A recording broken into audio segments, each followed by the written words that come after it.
to my gallery here in southwest France. I'm in the courtyard of the old house today. The sun shines beautiful and I have a painting here of the River Tardois and the reflections in the river as it gently flows by. This is a river local to me which I love to go to visit and paint. And today this is going to be the subject of our tutorial, how to paint reflections. You can see we have quite complex reflections in the river and the lovely combination of blues and browns reflecting the stark trees which line the river.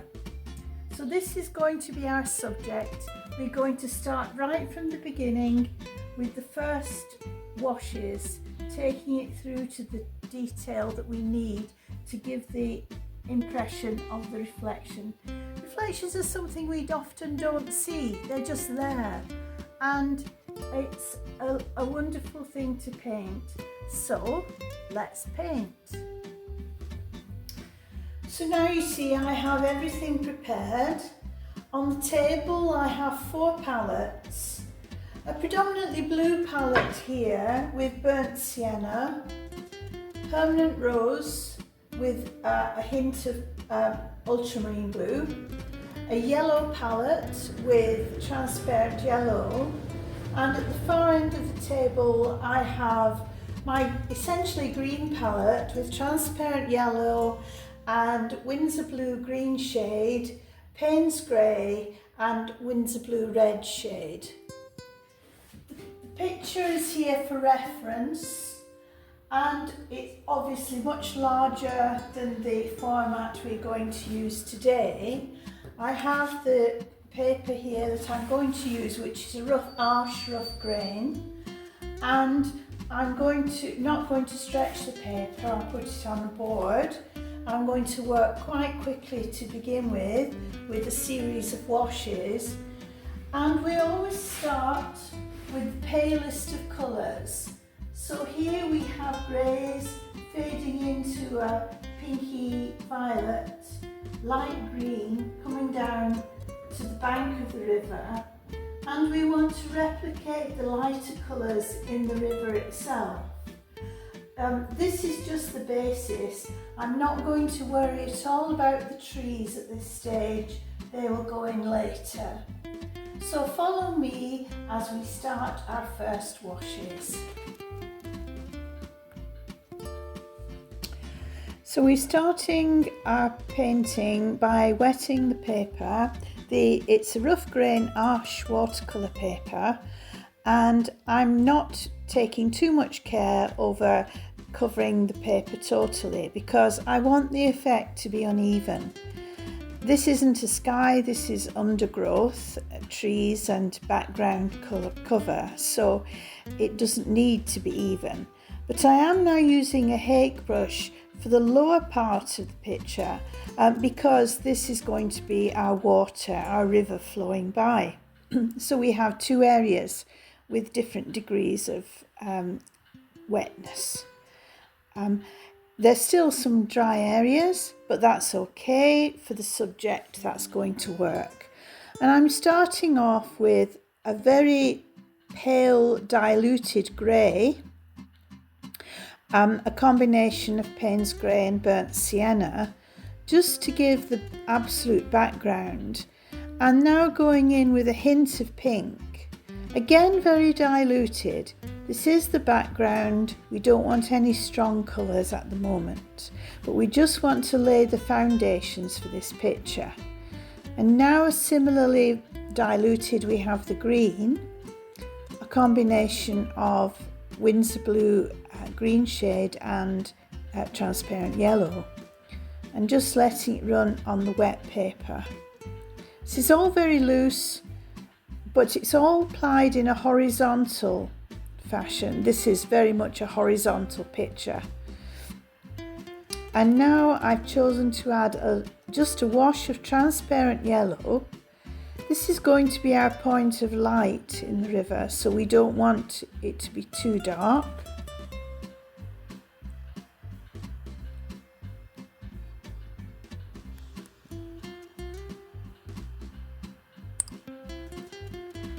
blue at the bottom of the picture is just a hint of blue for that part of the river.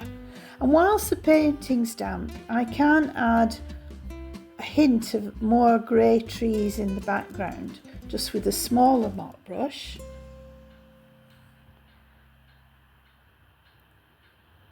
Just a hint of the undergrowth, nothing too defined, wet on wet, so it's going to change as the pigment reacts with the water. I can go in with stronger greens, again because it's wet on wet, they're just going to blend with what we have on the paper already, which is ideal. And if you are practicing with different effects, applying paint like this, wet on wet, gives you the opportunity to see what you can do and what you can't and how it changes as it dries. So it's a good thing to spend some time playing about with the colour on wet paper. It's very therapeutic as well. And I've let the paper dry now. And now I'm using my acrylic brush, my short flat acrylic, just to give me a starting point for the trees. Notice I haven't done any pencil drawing at all in this picture. I'm just adding water and letting the paint then follow the line of the water. This is a less scary option for drawing trees. You just wet the colour and then let the paint run along the line. And if you don't like it, you can mop it up with the mop brush and it's as if it was never there. So it's far more forgiving than a pencil line. Again, more water and just with the liner brush, add colour just along one side of the wet area. This is all we need just to determine where the trees actually are.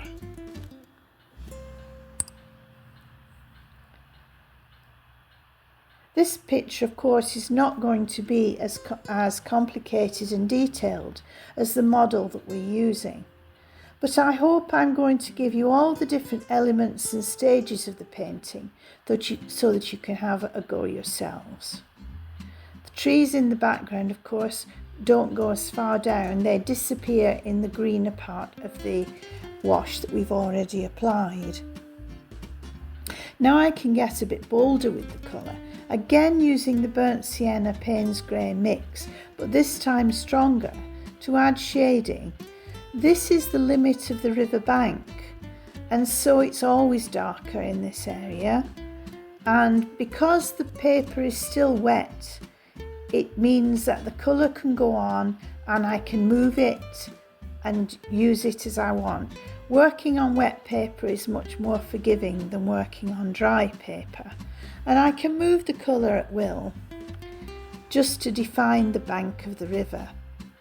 To do our picture of reflections, of course we need objects to create the reflections, and this is why I've chosen this image with the stark trees, because it's obviously an area which we would create a reflection in the river. It's less defined if you have the trees in full leaf.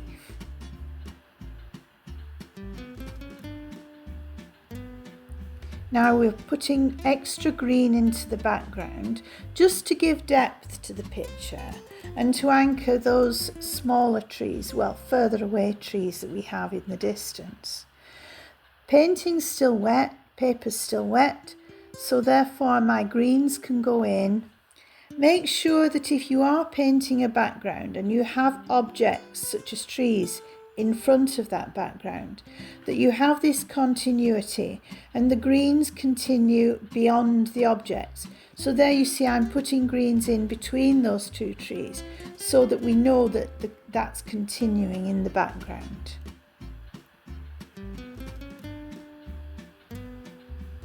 I could spend an awful lot more time on this, but in this video we are time limited. Of course it's speeded up as well.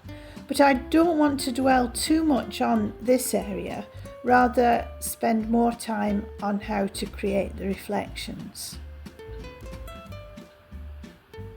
So now it's dry and we have our trees, so now we can start to think about the river and the water flowing by. Again, first of all, I'm defining the bank, which is always darker, and this will give me the chance to use that colour to create the first gesture of the river.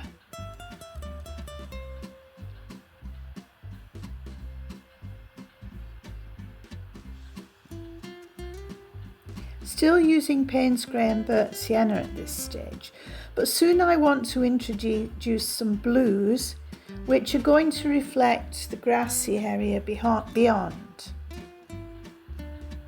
Now I'm applying the paint horizontally and washing the paint horizontally with my mop brush, and you'll see that the paint is skipping over some of the textured surface of the paper, which gives me some lighter highlights, which are very important when you're painting flowing water, because the light, not particularly the sun in this case, but the light is catching the surface of the water. But it's always horizontal. We're moving across with the now water, so that we don't want to wash the darker blue into that lighter area where before I applied the yellow and now I'm applying again. I like to paint water.